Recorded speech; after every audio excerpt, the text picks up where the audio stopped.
കേരളത്തിൽ ഈ തെരുവിൽ കാണുന്ന ഈ പ്രശ്നങ്ങളും ഒക്കെ ഈ ചർച്ചകളിൽ സ്വാധീനം ചെലുത്താൻ സാധ്യതയുണ്ടെന്ന് കരുതാൻ കഴിയില്ല. ഈ കോൺഗ്രസിന്റെ ചരിത്രം പരിശോധിക്കുകയാണെങ്കിൽ കൃത്യമായി MLA-മാരുടെ പിന്തുണ അത് എത്ര എണ്ണം എന്നുള്ളത് കണക്കാക്കുന്നത് പതിവാണ്. അങ്ങനെയാണ് ചരിത്രം. പക്ഷേ ഈ ഘടകകക്ഷികളുടെ നിലപാട് അതുകൂടി നോക്കേണ്ടേ? മുന്നണി സംവിധാനത്തിൽ കെട്ടുറപ്പോട് മുന്നോട്ട് പോകുമ്പോൾ അവിടെ ഘടകകക്ഷികൾ എടുക്കുന്ന നിലപാടിനെ കൂടി മാനിച്ചു വേണ്ടേ ഒരു തീരുമാനമെടുക്കാൻ കോൺഗ്രസ് നേതൃത്വത്തിന്?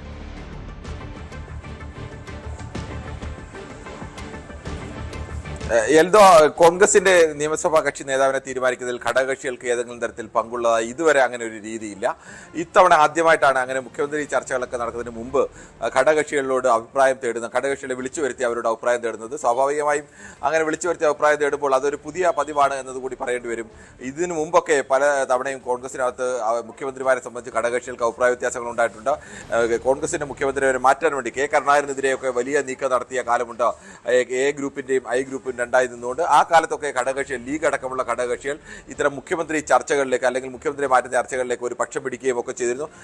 അതെങ്കിലും പക്ഷേ ഒരു മുഖ്യമന്ത്രിയെ പുതുതായി തീരുമാനിക്കുന്ന ഘട്ടത്തിൽ എവിടെയും കോൺഗ്രസിന്റെ MLA-മാർ തീരുമാനിക്കാവുന്നതിനപ്പുറത്ത് കോൺഗ്രസ് പാർട്ടിക്ക് ഉള്ള അവകാശമാണ്. അതിനപ്പുറത്തേക്ക് മന്ത്രിക്കുഴനാടൻ പറഞ്ഞത് വളരെ കൃത്യമായ മറുപടിയാണ്. ലീഗിന്റെ മന്ത്രിമാരെ തീരുമാനിക്കാനോ അല്ലെങ്കിൽ RSPയുടെ മന്ത്രിമാരെ തീരുമാനിക്കാനോ കോൺഗ്രസ് അല്ല, അത് ആ ഘടകകക്ഷികളാണ് തീരുമാനിക്കേണ്ടത്. കോൺഗ്രസിന്റെ നേതാവിനെ അതിനെ അംഗീകരിക്കുക എന്നുള്ളതാണ് മറ്റ് ഘടകകക്ഷികളുടെ ഉത്തരവാദിത്തം.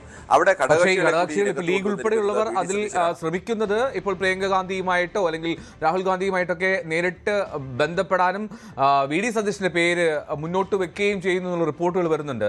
അതെങ്ങനെ തള്ളിക്കളയാൻ കഴിയും? പ്രത്യേകിച്ചും ഇപ്പോൾ വയനാട് MP ലീഗ് വോട്ടുകൾ നിർണായകമാണ്. മാത്രമല്ല വടക്കൻ കേരളത്തിലെ പല സീറ്റുകളിലും കോൺഗ്രസിന്റെ മിന്നുന്ന ജയങ്ങൾക്ക് പ്രധാന പങ്കുവഹിച്ചത് ലീഗ് വോട്ടർമാരാണ്, ലീഗ് വോട്ടുകളാണ്. അപ്പോൾ മുസ്ലിം ലീഗിന്റെ നിലപാടിനെ വളരെ ചെറുതായി കാണാൻ കഴിയുമോ നേതൃത്വത്തിന്?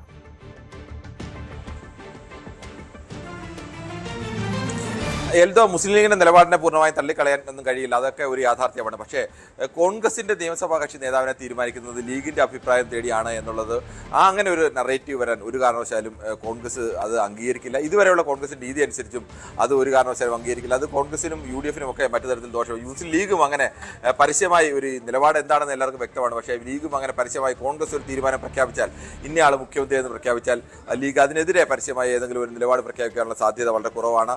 ഇപ്പോഴത്തെ സാഹചര്യത്തിൽ അവരങ്ങനെ പ്രഖ്യാപിക്കരുത്. കാരണം ഇതിൽ തീരുമാനമെടുക്കാനുള്ള അവകാശം പൂർണ്ണമായും കോൺഗ്രസിനാണ്. ആ തീരുമാനമെടുത്ത് അറിയിക്കുക ഘടകകക്ഷികൾ, ആ ഘടകകക്ഷികൾ ആ തീരുമാനം അംഗീകരിക്കുക. അതാണ് ഏത് പാർട്ടിയിലായാലും, അത് LDF-ലായാലും UDF-ലായാലും എല്ലാം ചെയ്യുന്ന സ്ഥിരമായ ഒരു രീതി ഇതാണ്.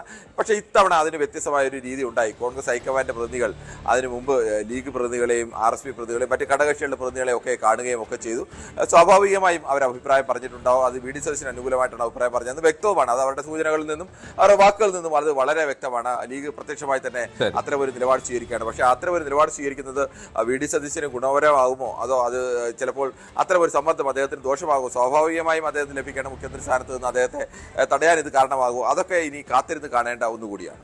റൈറ്റ്. കിരൺ ബാബുവാണ് വിവരങ്ങൾ നൽകിയത് ഡൽഹിയിൽ നിന്ന്. കൂടുതൽ വാർത്തകൾക്ക് News 18 കേരളം യൂട്യൂബ് ചാനൽ സബ്സ്ക്രൈബ് ചെയ്യുക.